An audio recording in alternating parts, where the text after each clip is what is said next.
여기 계신 분들은 뭐 여러분들이 이미 다 잘 아시는 분들이라서 제가 아주 자세하게 소개를 드리진 않을 거고요. 우선 그러면 김영건 교수님이 사실 쉽지 않은 주제를 학술적으로 풀어가려고 노력을 했고요. 그거에 대한 대안에 대해서 큰 틀에서 제시는 했다고 생각해요. 그렇지만 이거는 굉장히 현실의 문제이고 실제로 닥치는 문제이기 때문에 그것을 경험하고 있는 지금 대표님들이 훨씬 더 잘 알 것이고 또 그 실제로 접하고 있는 문제점들을 조금 더 잘 드러내서요. 그것들을 어떻게 해결할 것인가에 대한 방안들까지도 각자의 입장에서 제시를 해주시면 고맙겠습니다. 먼저 그러면 김진국 대표님부터 말씀을 해주시기 바랍니다.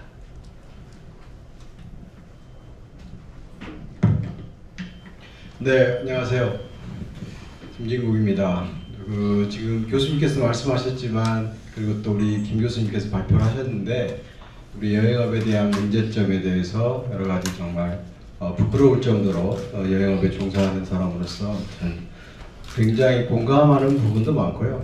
그 다음에 왜 그런가에 대해서도 좀 오늘 얘기를 좀 나누는 게 좋겠고, 그러면 왜 여행시장이 그렇게 그런 저가보다는 사실 저질 상품이 시장에 판치면서 우리가 그런 관광객들에게 좀 소외당하고 있는 그런 부분에 대해서 한번 고민해 보는 시간이 필요하다고 보고요. 저는 이제 여행업에 있으면서 늘 느꼈던 부분이기 때문에 그냥 그런 경험을 바탕으로 몇 가지 말씀을 드리겠습니다. 사실 우리 여행 산업의 과거 발달 과정을 보면 1989년도에 여행 자율화가 시작된 것이 1989년도입니다. 그때 우리 아웃바운드 나간 숫자가 121만 명 정도였어요. 근데 그 당시에 일본이나 이런 쪽에서 들어오는 인바운드 숫자는 거의 270만 명, 거의 나가는 숫자보다도 들어오시는 숫자가 훨씬 많았던 거고요. 근데 그 당시에 왜 그러냐면 한국에서는 그런 어떤 달러에 대한 거를 좀 세이브해야 된다는 이유에서 해외 여행을 좀 이렇게 막아놨던 그런 시기였기 때문에 아마 그런 현상이 있었고요. 그 후에 사실은 아웃바운드가 좀 이렇게 크게 성장했던 시기가 돌아보면 2005년도입니다. 그 2005년도는 어떤 이유에서인가를 제가 한번 보니까 최초로 우리나라에서 그런 로우코스트 캐리어, 그러니까 저비용 항공사가 뜨기 시작할 때가 2005년도예요. 제주항공이.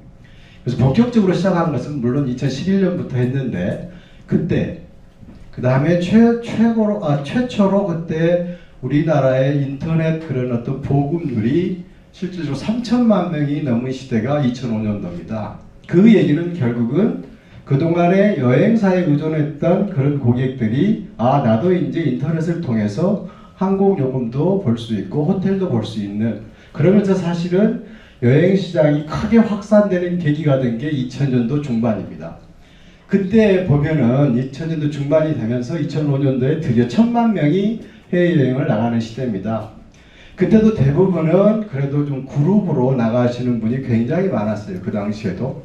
거의 제가 조사한 걸로는 거의 한 60대 40, 개별 여행이 한 60%, 그 다음에 40%가 패키지 정도로 이렇게 나가는 그런 시대였는데요. 2019년도, 즉 코로나 전을 보니까 거의 지금 2,800만 명이 나가는 지금 시장에 왔는데 거의 그런 개별 여행으로 나가는 손님이 그러면 한 70% 이상입니다.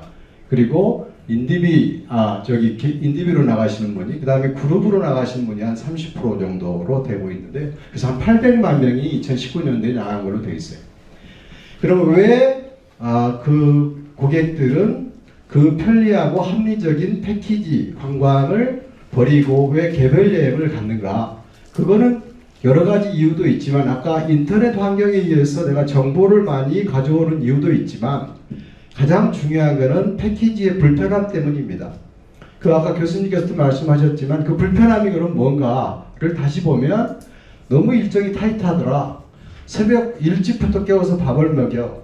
그다음에 저녁 늦게 들어와서 좋은 호텔에 수영장도 있음에도 불구하고 그냥 잠만 자야 되는 겁니다.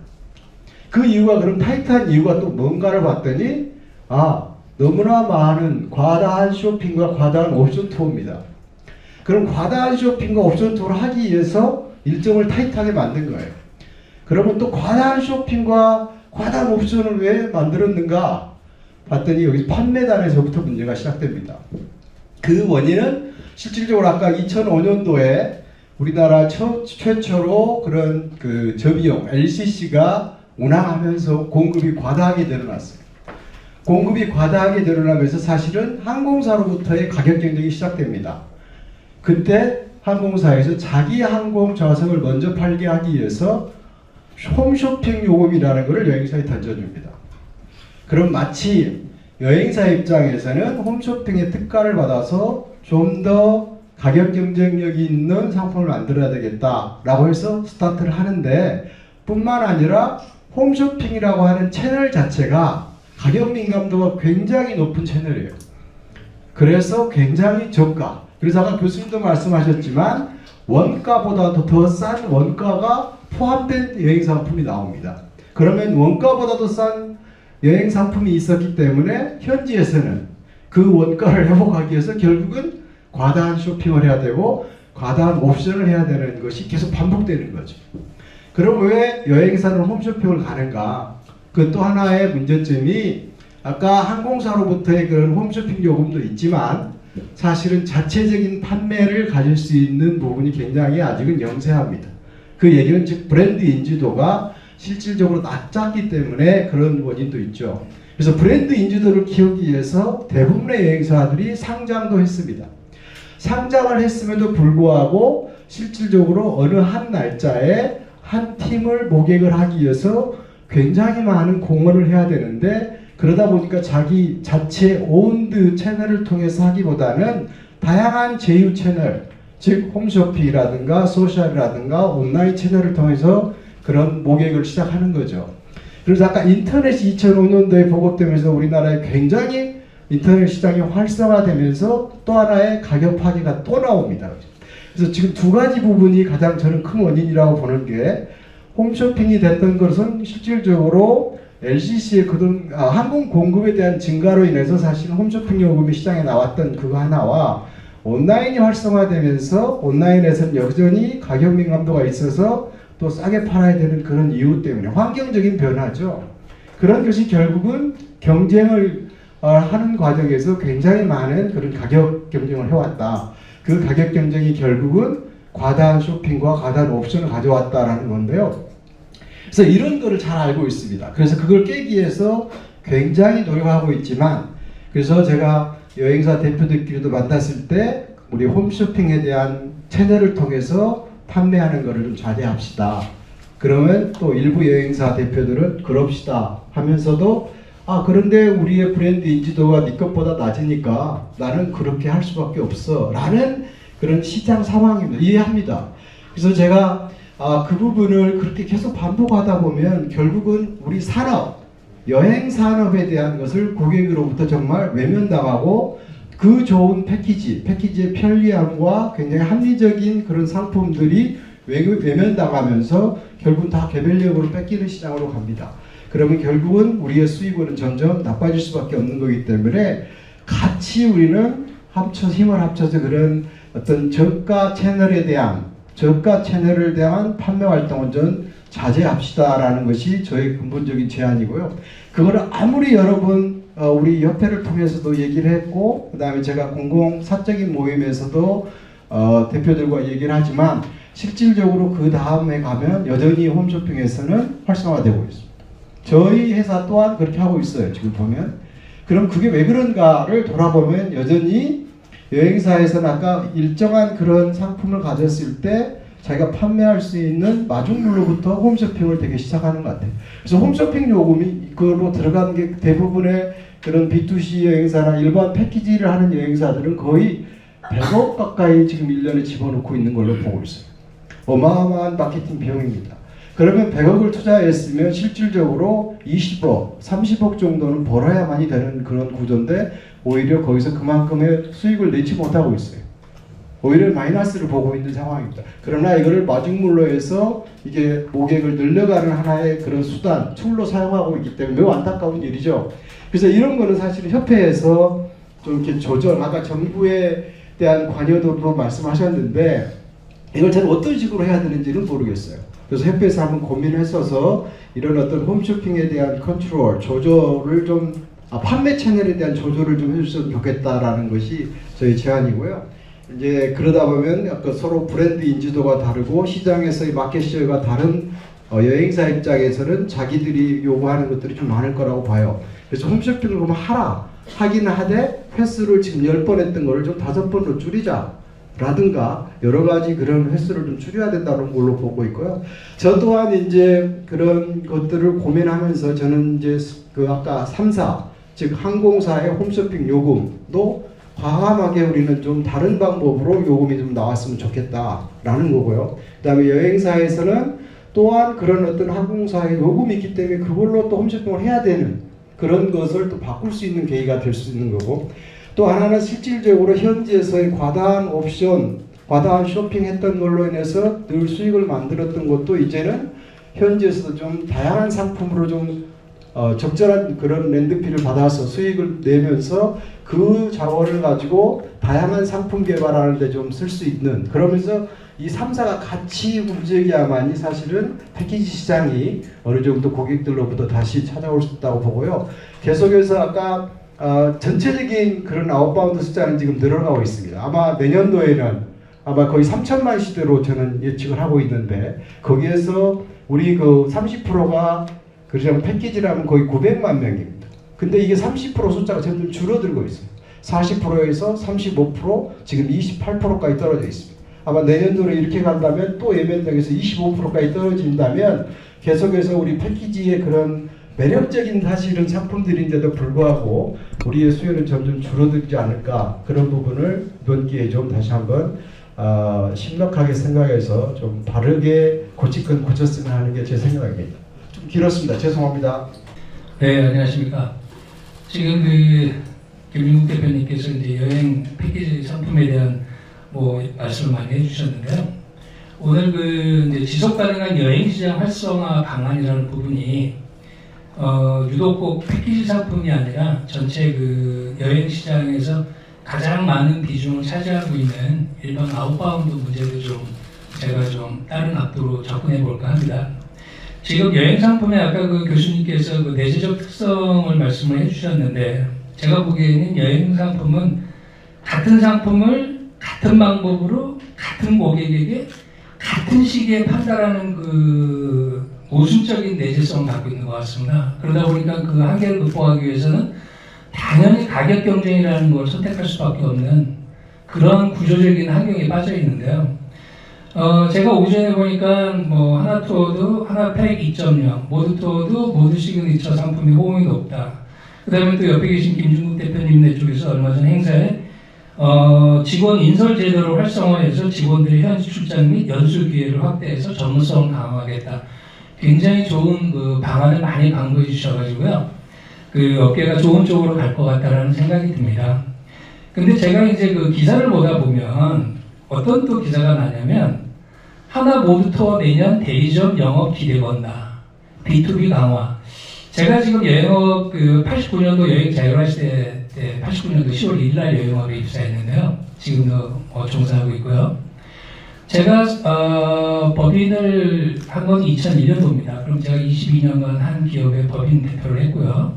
여행사 34년을 했는데, 제가 어느 패키지 회사의 팀장이라도는 할 수 있다라는 자신감이 없습니다. 근데 왜 패키지 회사에 계신 분들은 B2B를 그렇게 쉽게 생각하시는지, 저는 그 자신감이 어디서 오는 건지 가끔 궁금합니다. 제가 아까 말씀드린 대로 같은 방법이라고 했지 않습니까? 같은 상품을. 같은 방법의 가장 대표적인 게, 요새 대한항공 같은 경우 NDC로해서 새로운 상품을 다양한 채널로 파는 방법을 강구하는데, 왜 같은 방법인 대리점 강화를 하는 선택을 하는지. 옛날 하나투어 모두투어가 대리점이 많아가지고 성장했습니까? 지금 온라인 시대입니다. 왜 온라인 시대에 대리점이 줄어야지 대리점 강화를 합니까?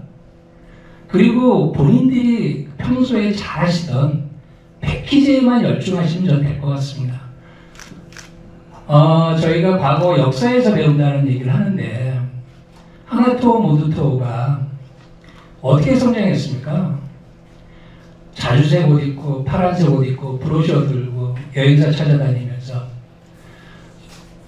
그 다음에 다녀오신 손님들에 대한 피드백을 받고 열심히 한 그 선배들의 노력으로 지금의 그 두 회사가 이 업계를 끌어가고 있습니다. 근데 지금 업무는 자동화가 되고 IT화가 되면 좋습니다.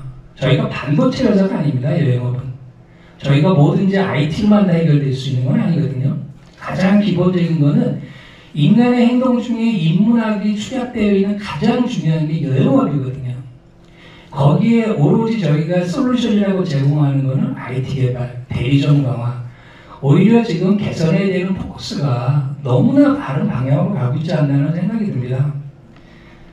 B2B 강화, 대리점 강화는 좀 자제하셨으면 좋겠고요. 그 방법은 저희 B2B를 전문으로 하는 상용업체에게 좀 맡겨주세요. 근데 제가 한 가지 그 다른 각도로 아까 교수님께서 그 저희가 정부에 대한 어떤 그런 근거나 정부의 지원이 없다라고 말씀하셨는데 그럴 수밖에 없는 게 왜 그러냐면요.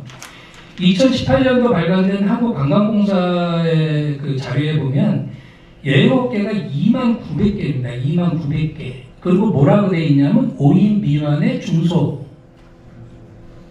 그러다 보니까 국가에서 바라보는 여행업은 26,600개의 중소 영세사업자입니다. 국가에서 바라보는 국가적인 통계에서의 그 바라보는 시각입니다.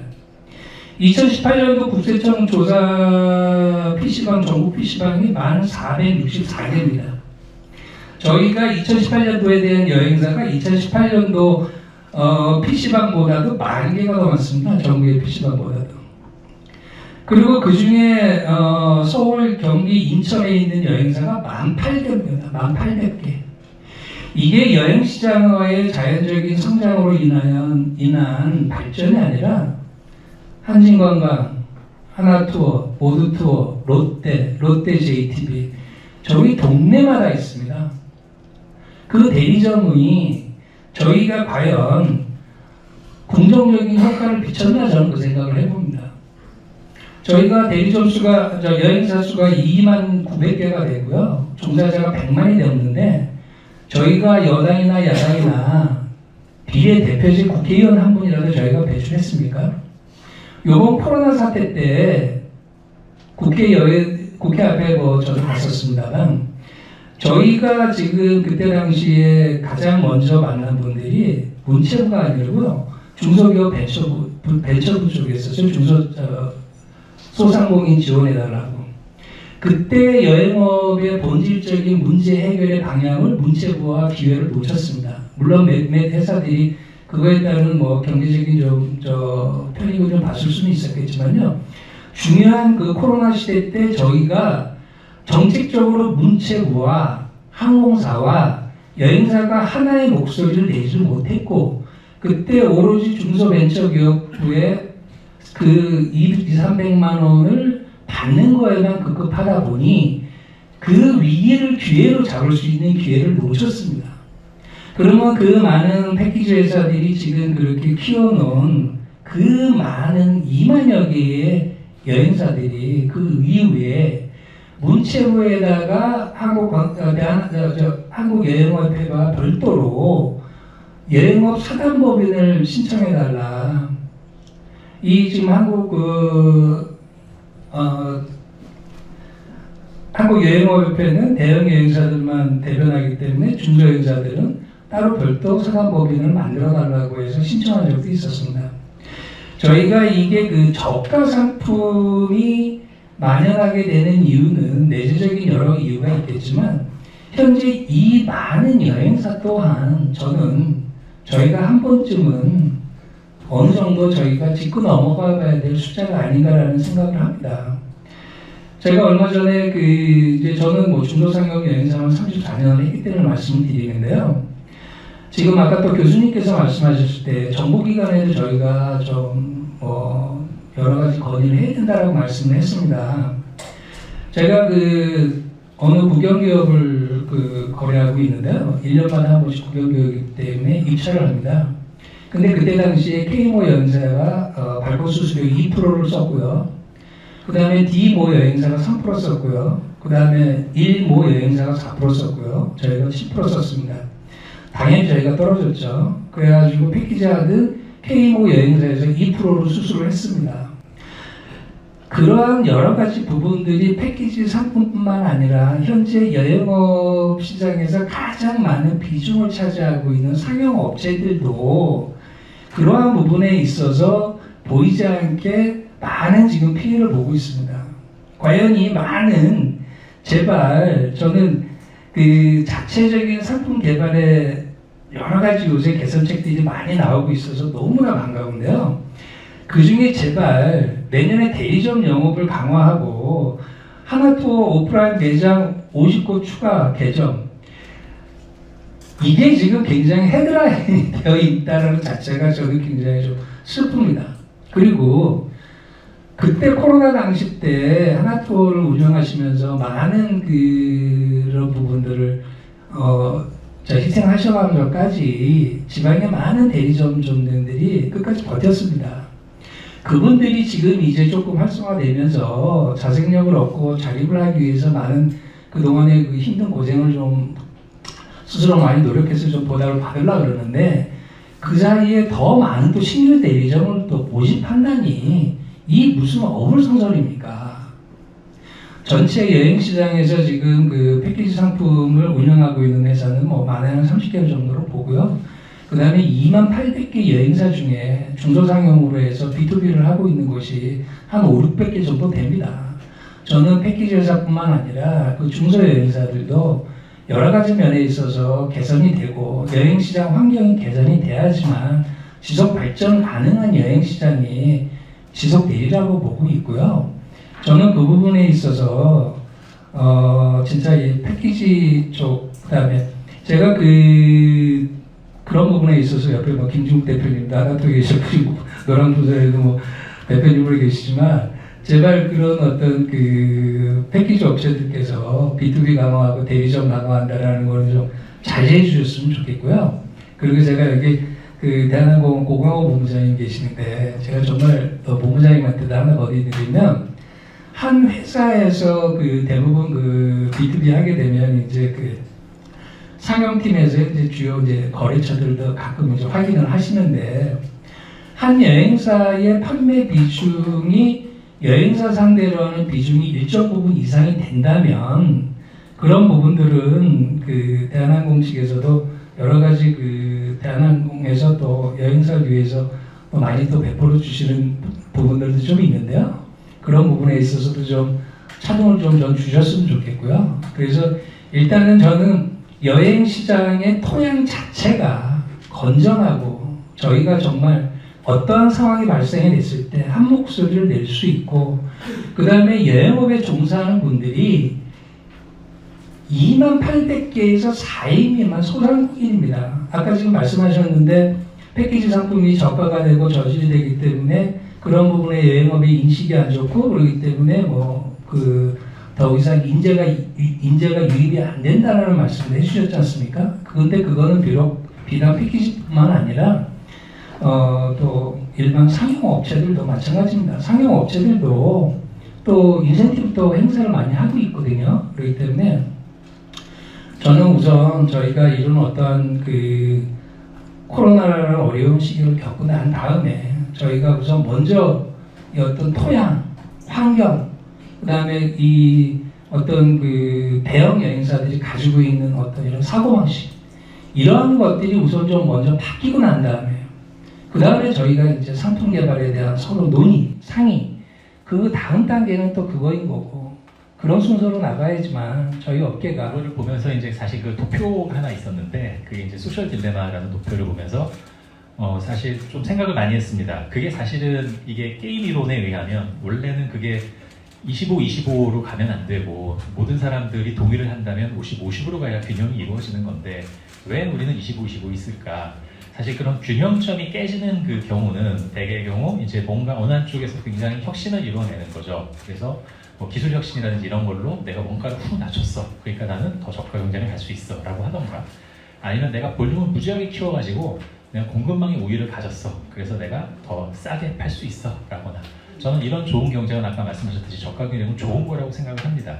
근데 지금의 문제들은 이거를 뭔가 약간 다른 쪽에서의 문제들이 생기는 거라고 생각을 해요. 아까 말씀 잘 주셨듯이 이게 정말 대표적인 게 다크 패턴으로 팔리는 부분들, 혹은 이게 어떤 한쪽에서의 경쟁 우위를 가지고 상대방을 무시하면서, 공급사를 무시하면서 더 저가를 강요를 하는 부분들, 사실 이런 부분들 때문에 그런 균형이 무너져서 우리 전체가 곤란하지 않나라는 생각이 좀 많이 들었고요.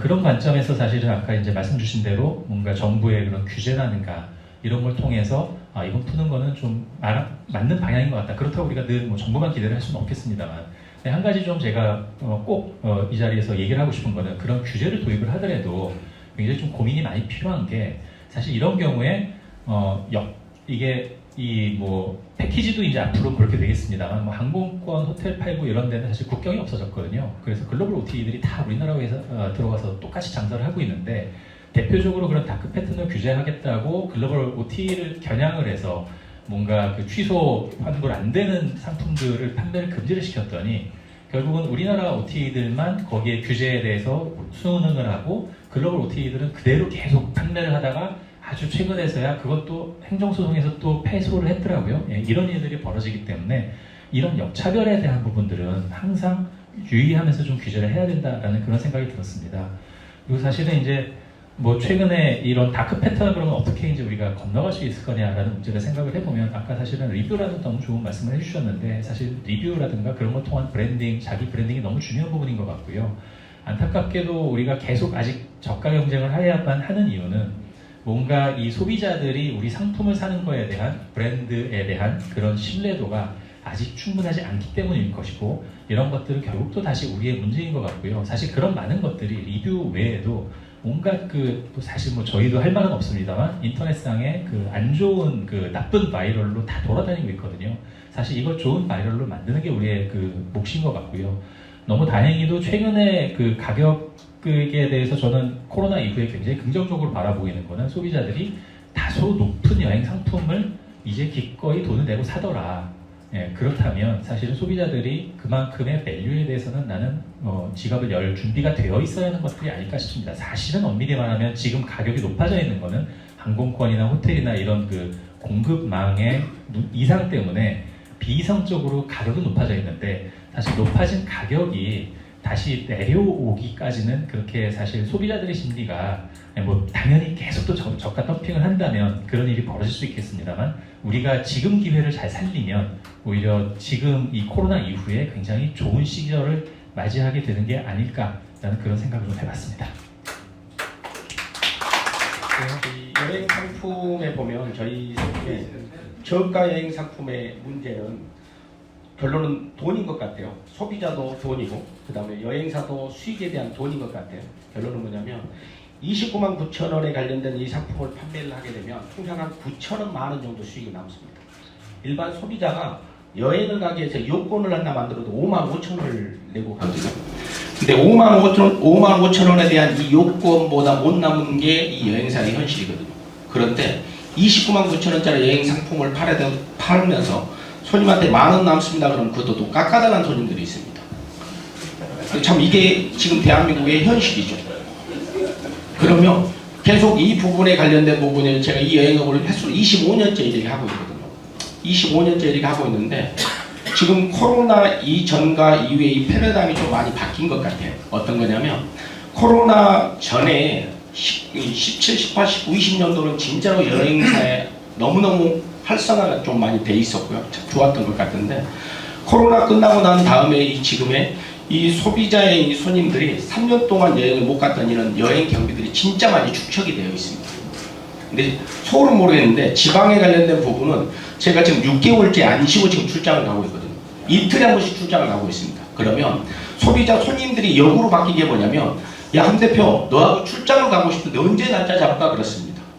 그러면 3년 동안 여행 경비는 그만큼 축적이 되어 있는데, 대한민국에 있는 대형 여행사하고 이 사람들이 언제까지 이 구구를 팔 건지, 지금에 있는 이 3년 동안 쌓였던 이 경비, 손님이 여행을 가고 싶어하는 이 니즈는 반대로 가는 것 같아요. 예를 들어서 코로나 이전에 어려웠을 때 이 구구는 이해는 되거든요. 그런데 지금은 소비자들이 너무너무 가고 싶은 거예요. 돈을 쓰고 싶은 거예요. 근데 지금 이 상품을 그대로 놔두게 되면 소비자가 봤을 때도 저희가 바보스럽고요. 저희가 봐도 바보스러운 행동을 하고 있는 것 같아요. 그러면 저희 말고 대형 업체들에서 이런 부분을 조금 변화가 좀 와야 되지 않겠냐 이렇게 생각합니다. 근데 금방 대표님들 아까 좋은 말씀 많이 하셨는데 지금 하나투어나 모두투어가 내년에 대리점을 늘린다고 이야기했었잖아요. 지금 하나투어가 대리점이 700개입니다. 지금 1000개, 1200개까지 늘린다 그러면 이 1000개, 1200개 늘리는 이 400개가 어디서 나올까요? 하나투어, 모두투어 직원 퇴사한 친구들이 나옵니다. 지금 강주 전남은 퇴사했던 직원들이 벌써 30명이 오픈했어요. 저하고 20년 동안 같이 하나투어 세일즈를 했던 친구가 저하고 같이 이제는 같이 대표 선상에 있습니다. 저하고 경쟁 구도를 가고 있어요. 이게 지금 대한민국의 현실이거든요. 저희가 하나투어에 있는 김중국 대표님 계시겠지만 그 하나투어 대리점의 간판 이렇게 소위 말하는 공식 인증 오픈하려면 어느 정도 레벨가 있었거든요. 근데 이제는 다 합니다. 원래 이 브랜드라는 건 시간이 흘러갈수록 진입 장벽이 높아야 되거든요. 하나투어 모두투어는 낮아지고 있다는 거예요. 그럼 실제로 기존에 있던 사람까지 너무 생태계를 교란시키고 힘들고 있는 거죠. 그래서 이 공간 내에서 저가 여행 상품에 대해서 말한 건 1년 전에도 10년 전에도 계속 있었던 거거든요. 지금 저희가 정부한테 하고 싶은 말이 딱 하나밖에 없겠더라고요. 지금 보면 지금 대한민국 여행사가 2만 개 정도가 있는데 지금 이 생태계가 조금 복원이 될 때까지 새로운 오픈할 수 있는 부분 진입 장벽을 좀 막아줬으면 좋겠습니다. 그러지 않으면 기존에 있던 여행사들도 다 죽습니다. 여기서 저가 여행 상품을 20만원짜리 판매할 걸 30만원에 판들, 40만원짜리 판들, 50만원에 판들, 저는 그게 의미 있는 게 아니고 지금에는 2만 개가 지금 대형 여행사는 지금 이대로 수치라면 500개에서 600개에 있는 대리점을 오픈하려고 마음먹고 있습니다.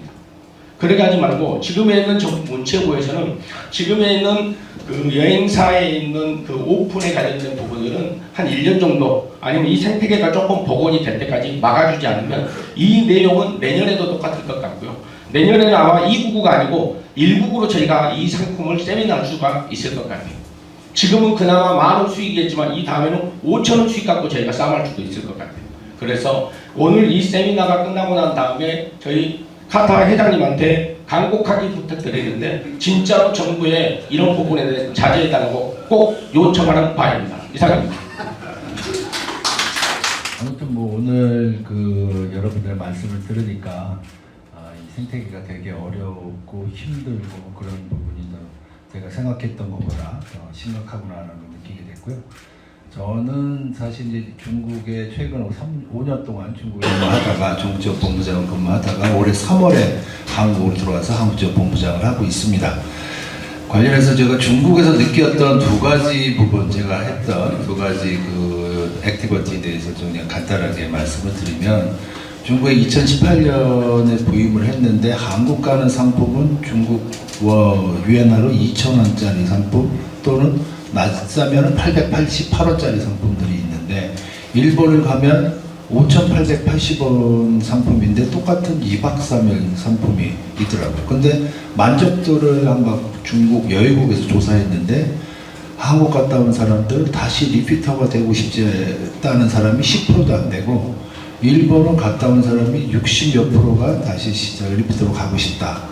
결국은 제가 보기에는 그 양은 그 당시에도 제가 우리 그 관광국한테 말한 게 해둘수록 모든 걸 해결하려고 하다 보니까 그 숫자로 우리나라 관광청이 그런 식으로 하다 보면 물론 그런 숫자가 내려준 탑에도 문제가 있지만 그런 게 결국 리피터가 생기지 않고 어려운 부분이 있다.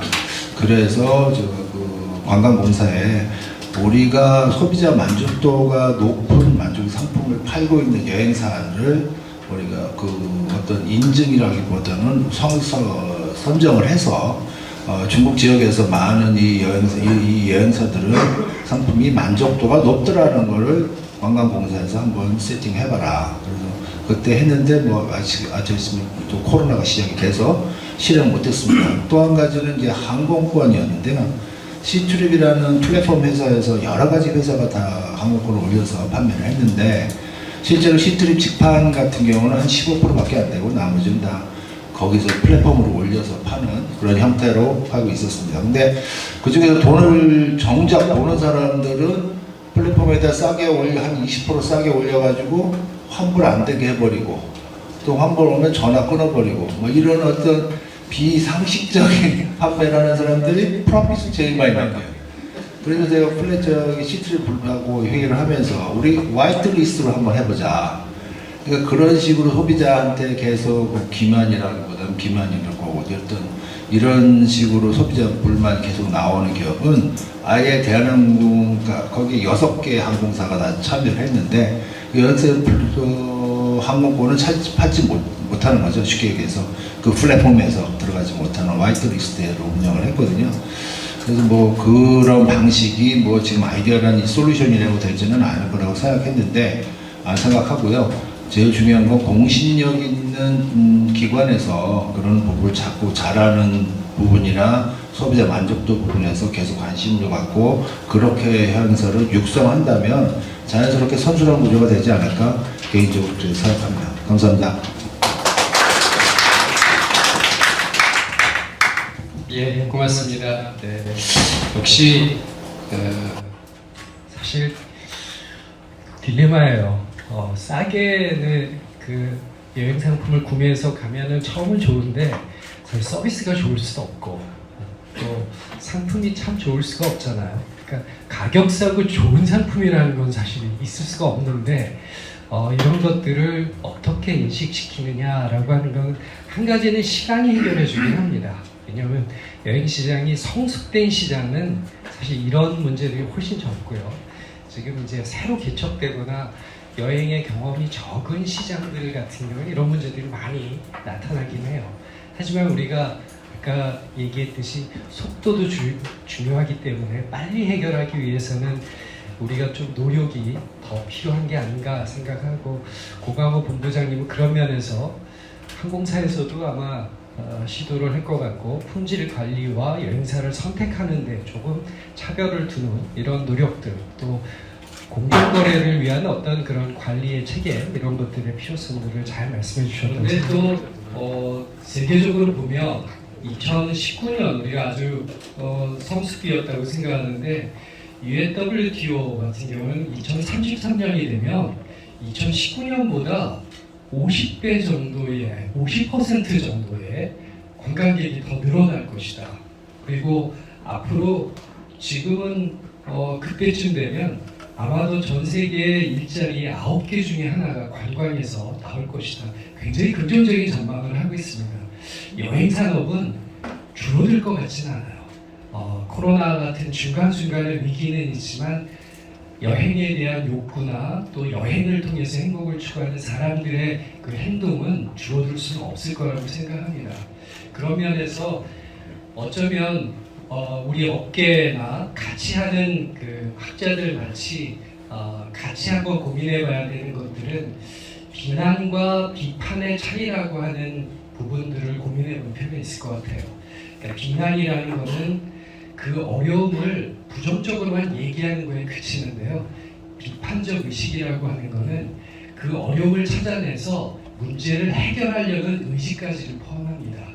그래서 오늘의 이런 세미나의 자리들이 그냥 불만만 얘기하는 그 자리가 아니라 오늘 회장님 말씀하셨듯이 이 협회라는 것을 통해서 문제를 드러내고 분석하고 그 문제를 해결하는 그 의지까지를 포함하는 그런 세미나가 됐으면 좋겠고 오늘 나온 이 좋은 또 솔루션에 대한 이야기들을 좀 잘 정리를 하셔서 우리 업계에도 나누고 또 정부에도 제안을 하는 그런 과정들이 반드시 있으면 좋겠습니다.